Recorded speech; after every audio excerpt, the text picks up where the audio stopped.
এই যে তোমার ৮ গুণ ব্যবসা বৃদ্ধি পেল, প্রমোশন, সার্ভিস, এই যে সমস্ত কিছু, তার মধ্যে কি ফ্যাক্টর কোনটা কাজ করলো? প্রমোশনটা কি কাজ করলো মনে হচ্ছে? প্রমোশন তো তোমার দেখো অনেক ফেসবুকে নেগেটিভ কমেন্ট পড়ে না মাঝে মাঝে? আমার বিরুদ্ধে এরকম কথা আছে আমি নাকি একের পর এক শোরুমের ওপেনিং, এটা ব্যাকগ্রাউন্ডে কোনো শাসক দলের নেতা কেউ ফান্ডিং করছে আছে। হ্যাঁ আমার ফেসবুকে আছে। একটা পাড়াতে ৩০-৪০টা নেশাখোর লোক সন্ধ্যাবেলা অত্যাচার করতো, এলাকার সবাইকে ডিস্টার্ব করতো, তারা আজকে সব পাড়া শান্ত করে দিই, সব আমার কাছে কাজ করছে, নেশা করার সময় নেই। আজকে এটাও বলছি, যদি কেউ কাজ করতে যায় আমার দরজা খোলা।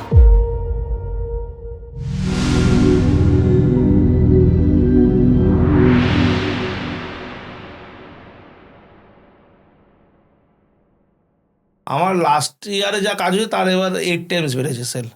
এবছরে? হ্যাঁ, আর তার আগের বছরে হচ্ছে 6 টাইমস। এবার তুমি আমাকে এবার একটা কথা বলো, এই যে তোমার ৮ গুণ ব্যবসা বৃদ্ধি পেল, এটার মূল কারণ কি তোমার মনে হয়? এই এতগুলো স্টোর খোলা। না, আমি সেটাও শুধু বলছি না যে এতগুলো স্টোর তো ঠিক আছে, এতগুলো স্টোর এই জন্যই খুলেছি, কাস্টমার এসছে, আমাদের উপর বিশ্বাস আমি আছে। তোমার এটা বলছি না, আমি বলছি স্টোর তো তোমার ব্যবসা বাড়বে, আর আবার যদি এবছরে আবার ৮ গুণ বেশি ব্যবসা হয়, তাহলে তোমার 7 থেকে 15-20 হয়ে যাবে। আমি বলছি যে তুমি যেটা বললে যে প্রমোশন, সার্ভিস, এই যে সমস্ত কিছু, তার মধ্যে কি ফ্যাক্টর কোনটা কাজ করলো? প্রমোশনটা কি কাজ করলো মনে হচ্ছে? প্রমোশন তো তোমার দেখো অনেক 50%-এর উপর যদি প্রমোশন ধরি, যে কোনো কোম্পানির একটা মেন পয়েন্ট। হ্যাঁ প্রমোশন তো থাকবেই সবার প্রথমে, কিন্তু শুধু প্রমোট করলেই তো হবে না, মালের কোয়ালিটিটা ভালো দিতে হবে। আমি কিছু প্রমোট করেই গেলাম, ভালো ভালো ভালো ভালো ভালো, আজ তুমি যে জায়গাটায় বসে আছো, তোমার জায়গায় যদি আমি আমার পাড়ার একটা পাঁচুকে নিয়ে আসি, সে তার গলার আওয়াজটা এরকম হবে না, সে আবার কি ইন্টারভিউ নেবে, বা বাকি লোকের কি ইন্টারভিউ নেবে? তোমার যে ভয়েস, গলার, এটাই তো তোমার ইউএসপি। তারপর যে তোমার যে লুক বা তোমার যে কথা বলার কোশ্চেন, এই সব কিছু মিলিয়ে তো একটা প্যাকেজ। অরিজিৎ দা তো একটা প্যাকেজ, সেমনি লাক্সারি লিভিং একটা প্যাকেজ, তার মধ্যে প্রমোশন আছে, প্রোডাক্টের কোয়ালিটি আছে, তার মধ্যে প্রাইসিং আছে, সব কিছু নিয়ে লাক্সারি লিভিং একটা প্যাকেজ, তাই জন্য লাক্সারি লিভিং এত সফল। Great great great. তা তুমি বলছিলে যে তোমার এখানে আসার পর বহু সেলিব্রিটির সাথে তোমার পারিবারিক সম্পর্ক হয়ে গেছে। হ্যাঁ, কেউ কেউ তো মানে আমার জন্মদিনে আসে, আমার বাবাকে হসপিটালে দেখতে আসে, এরকম সম্পর্ক হয়ে গেছে। হুম। তারপরে তো নুসরাত জাহান এলেন, তারপরে শোরুমে ইধিকা, দর্শনা পাল, দেবলীনা দত্ত, সীতাম ভট্টাচার্য তো আমার প্রতিটা অনুষ্ঠানে থাকে, আমাদের শুটিংও করেন। তারপরে শোরুমে এলেন মিমি চক্রবর্তী, শ্রাবন্তী ম্যাডাম। এখন তো আমাকে বলছে, ফেসবুকে লিখছে, দাদা আমাদের এখানে শোরুম করতে হবে, দেবদাকে নিয়ে আসতে হবে। মানে শোরুমের লোকেশন ওদের, হ্যাঁ টেস্টও ওদের, ডিমান্ড, সব ডিমান্ড ওদের। ফেসবুকে নেগেটিভ কমেন্ট পড়ে না মাঝে মাঝে? দেখো আমি তো, আমার ট্যালিতে নাম নেই, আমি তো কাছে কাজ করি না, ট্যালিতে নাম নেই, তারা বলে মাল ডেলিভারি পায়নি। তারপরে যারা আমার শোরুমে আসেনি তারা বলছে মালের কোয়ালিটি ভালো না, দেখতে ভালো না। এসব নিয়ে জীবন। আমার কিছু কম্পিটিটর আছে, তাদের নিজস্ব ফেসবুক লাইভ থেকে আমি রেকর্ড করে রেখে দিয়েছি, চাইলেও আর ডিলিট করতে পারবে না। বলছে যে ওদের এই শোরুমে গিয়েছিলাম, মাল ভালো না, কিন্তু বিশ্বাস করো ওটা তো আমার এত পাবলিসিটি হয় না, ওই স্টোরটা আজকে আমার 1 নম্বর পজিশনে রেখেছে। শুধু একটা কোম্পানি আমার একটা স্টোর বাঁচিয়ে রেখে দিয়েছে, নেগেটিভ করে। নেগেটিভ করে। উপরওয়ালা অশেষ কৃপা, আর কত ভালোবাসা চাই বলো মানুষের কাছে। তোমার কি মনে হয় তোমার এই সাকসেসটার পিছনে মেন কারণ কি, রিজন কি? সত্যি কথা বলতে গেলে হার্ডওয়ার্ক আর কমিটমেন্ট, এই দুটো আমার প্রচণ্ড পরিমাণ আছে। বিশেষ করে আমি তোমাকে আমার হোয়াটসঅ্যাপ দেখো, রাত্রি 1:30টার সময় আমি ফোন করছি আমার ডেলিভারি ডিপার্টমেন্টে, কি আমাদের 24 ঘন্টা ডেলিভারি হয়, শিফটিং ডিউটি। কেন আমরা কালকে প্রধানমন্ত্রী আসবেন কলকাতায়, তো তার জন্য সকাল 8টা থেকে ভোর 4টা থেকে রাত্রি 8টা অবধি নো এন্ট্রি। মাধ্যমিক পরীক্ষার জন্য দুপুর 2টা অবধি নো এন্ট্রি, উচ্চ মাধ্যমিক পরীক্ষার জন্য নো এন্ট্রি। আচ্ছা, তারপরে হচ্ছে এই ভোটের এই তারপর কিছু না কিছু লেগেই আছে, দেখবে পশ্চিমবঙ্গে মানে রোজ কিছু না কিছু আছে। তো এখন লাস্ট বোধহয় 15-20 বছরে বনতে হয় না। হ্যাঁ, তা এখন এইটা একটা সুবিধা। তাই জন্য কিন্তু দেখো আমাকে কমপ্লেক্সে রাত্রি 7-8টার মধ্যে ডেলিভারি করতে হবে, তারপর আবার কমপ্লেক্সে অ্যালাউ করবে না। তাই কমপ্লেক্সটাকে আগে আমি করিনি, করার পরে এই সারা রাত ধরে দুর্গাপুর, বাঁকুড়া, বর্ধমান, বীরভূম, কৃষ্ণনগর, মালদা, নদীর ওপারে গদখালি, ঝড়খালি, সোনাখালি নদী করে আমার মালকে বরণ করে নিয়ে যায়, সেসব ভিডিও আছে। নৌকো করে নিয়ে যায় এবং আমার মালে সিঁদুর পরায়, বরণ করে। ওই যেহেতু বিয়ের জন্য কেউ যদি, হ্যাঁ, মালকে বরণ করে না, নতুন জিনিস ঘরে ঢুকছে তাই। ও আচ্ছা। মানে আমি ব্যাঙ্গালোরে ডেলিভারি করেছি, ফেসবুক পেজ দেখো, কটকে ডেলিভারি করি, আসাম, সব জায়গায় ডেলিভারি হচ্ছে আমার। ফার্নিচার ওয়ার্ল্ডে তোমরা যখন কাউকে মাল পাঠাচ্ছ, ধরো বাঁকুড়ায় একটা কেউ অর্ডার করলো, সে শোরুমে এসে অর্ডার করলো, তার বাড়ি অবধি তোমরা পৌঁছচ্ছ, এই নেটওয়ার্কটা কি করে তোমরা ম্যানেজ করো? পুরো আমাদের ডেলিভারি সেকশনের টিম আছে, হুম। গাড়ি আছে, ডেলিভারি বয় আছে। না, আমি ওটাও বলছি না, আমি তোমায় বলছি দাদা, ধরো তোমাদের 3-4টে মিলিয়ে কি একটা গোডাউন হয়, নাকি আলাদা আলাদা শোরুমের আলাদা আলাদা গোডাউন না না আছে, না, আমাদের বা সেন্ট্রালাইজ লরি কোথায় থাকে সেগুলো? সেন্ট্রালাইজ গোডাউন আছে, হুম। পরপর 4টে। দুটো সেটা কোথায়? বারুইপুরে। বারুইপুরে। আর 2টো ফ্যাক্টরি আছে। গোডাউনটা প্রথমে ছিল এরকম, তারপরে এরকম পাশের জায়গাগুলো অটোমেটিক ওগুলো সব চলে আসছে, এটা আমারটাও নিয়ে নিন, আমারটাও নিয়ে নিন করতে করতে পারতে থাকছে। এখন কত দূর যাবে বোঝা যাচ্ছে না। হ্যাঁ। মানে খুব ভালো লাগে, মানে ওখানটায় পুরো, জানো মানে এই যে ডেলিভারি ছেলেগুলো আছে না, বিশ্বাস করবে না, মানে ওদের ওর এলাকায় যখন আমি যাই কোনো অনুষ্ঠানে বা কারো বাড়ি, আমি ওদের বাড়ি যদি কোনো নিমন্ত্রণ করে, আমি সবার বাড়িতে যাই। হুম। আমি নিমন্ত্রণ রক্ষা করতে খুব ভালোবাসি। এটা আমি জানি যে আজকে একটা যদি গরিব পরিবার যদি ধরো 200 লোকের আয়োজন করে, আমি যদি 2জন না যাই, তাহলে কিন্তু আমার জায়গায় আরও 2জনকে ওর বলতে পারতো। হুম। অনেক কিন্তু চিন্তা করে কে আসবে কে আসবে না, কাটাকাটি করে না বলো, আমি তো করি। হ্যাঁ, তাহলে সেখানে ও, যদি এখন আর করতে হয় না আসলে। এখন আর যদিও না করি, হ্যাঁ তবু এই কাটাকাটি কিন্তু চলে। হ্যাঁ। তা আমি প্রত্যেকবার নিমন্ত্রণ রক্ষা করি। 55-60 বছরের লোকেরা আমাকে বলে দাদা এসছে দাদা এসছে। হুম।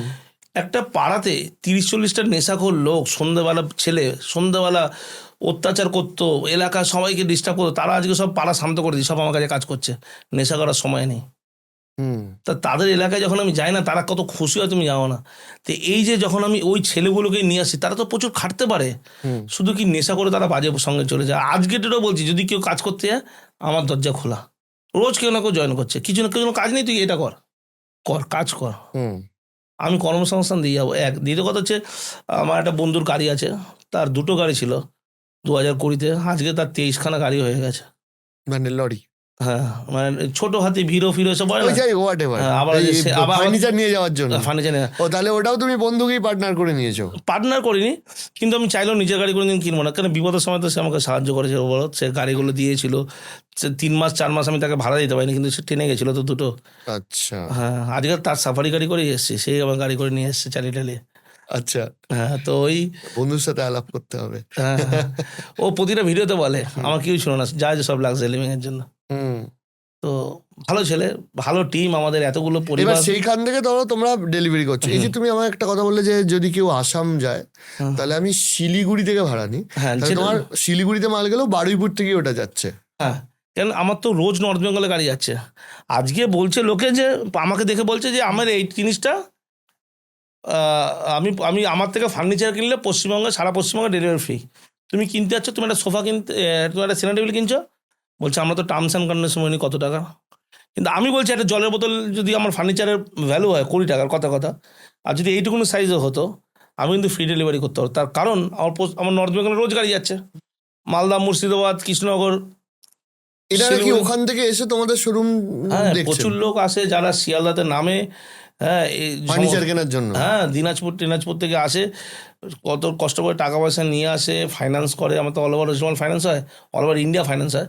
তারা এসে কেনাকাটি করে, আবার আমি তাদেরকে বিরিয়ানি টিরিয়ানি খাইয়ে দিই, আবার রাত্রেবেলা আমি তাদের ট্যাক্সি করে শিয়ালদায় পৌঁছে দিই বা হাওড়ায় পৌঁছে দিই।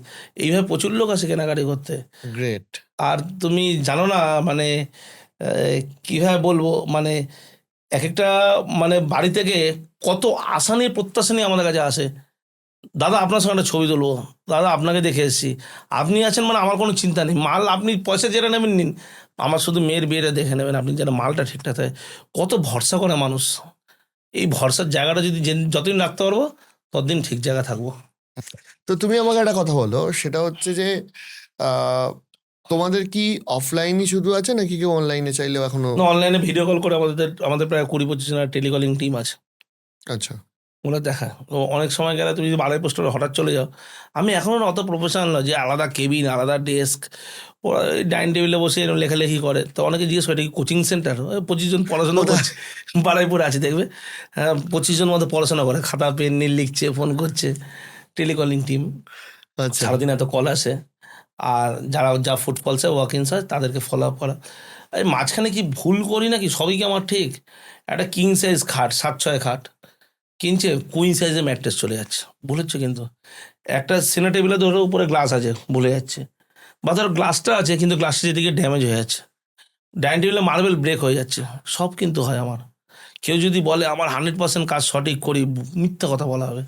ফার্নিচার এমন একটা ট্রেড যেখানে 15% ভুল হবে, কিন্তু কথা হচ্ছে যে আমি সেটা কত তাড়াতাড়ি রিকভারি করবো, কত তাড়াতাড়ি মানুষের মনে, এই যে একটা সোফা গেছে 3 সিটার শিলিগুড়িতে, হুম 2টো কুশন কম গেছে, প্যাক করতে ভুলে গেছে। দেখো আমি তো লোকজন নিয়ে কাজ করি, আমি তো কোনো রোবট নিয়ে কাজ করি না, আমার ভুল হবে। হুম আর আমি ভুলটাকে স্বীকার করি সবার সামনে। তুমি কিন্তু আমাকে একবার জিজ্ঞেস করোনি যে ভুলটা তোমার কি কোনো কাজে ভুল হয়, আমি কিন্তু নিজে থেকে আমার ভুলটা বলছি। হুম আমার ভুল হয়, আমার মাল ড্যামেজ হয়, আমার মাল ব্রেক হয়, আমার সোফা যেতে গিয়ে ছিঁড়ে যায়, কিন্তু আমি সেটাকে 48 থেকে 72 ঘন্টার মধ্যে ঠিক করি। কোনো ধরো অ্যাক্সেসরিজ আসে, তার ভিতরে লক থাকে না, পরের দিন গিয়ে হুম কি করা হয়, এটা হয় আমার আমার আমার কাছে তো হয়, আমি তো আমার কাছে ভুল হয়। হুম কিন্তু আর আমি এটাও বলে দিই আমার আমার 24 ঘন্টা ডেলিভারি। হুম এইটা কথা বলতে বলতে যেটা আটকে গেল, আহ, আজকে এই কালকে ওই কমপ্লেক্সটাকে আমার সন্ধ্যে 7টা পথে মানে সারা রাত ধরে ডেলিভারি হচ্ছে, সারা রাত ধরে। হুম আজ দুর্গাপুরে যেতে গিয়ে 4 থেকে 5 ঘন্টা সময় লাগছে। এই জ্যাম, সাঁতরাগাছির যে ফেমাস জ্যাম, প্রচুর এটা জ্যাম। ক্রস করে যেতে এখন তো অনেক কমে গেছে, এত সুন্দর সুন্দর রাস্তা হয়ে গেছে, বড় বড় রাস্তা হয়ে গেছে। আগের থেকে পরিবহন ব্যবস্থা কিন্তু অনেক ভালো, এটা কিন্তু মানতেই হবে। তুমি যেখানে যাও রাস্তাঘাট কিন্তু আগের থেকে অনেক বেটার। তো এই রাস্তাঘাট যেতে গিয়ে মনে হচ্ছে না আমি ইনডাইরেক্টলি সরকারের প্রমোশন করছি। আমার বিরুদ্ধে এরকম কথা আছে আমি নাকি কয়েকটা নেতার নাকি আমি কালো টাকা সাদা করি, জানো তো? হ্যাঁ, আমার ফেসবুকে আছে, দেখবে। আমাকে হঠাৎ করে প্রশ্ন করেছে, আমি তো বলতে পারছি না, বন্ধ করে সব প্রশ্ন। আমি বলছি আমাকে সরকার বিরোধী সবই আছে, কিন্তু আমি সবাইকে নিয়েই চলি।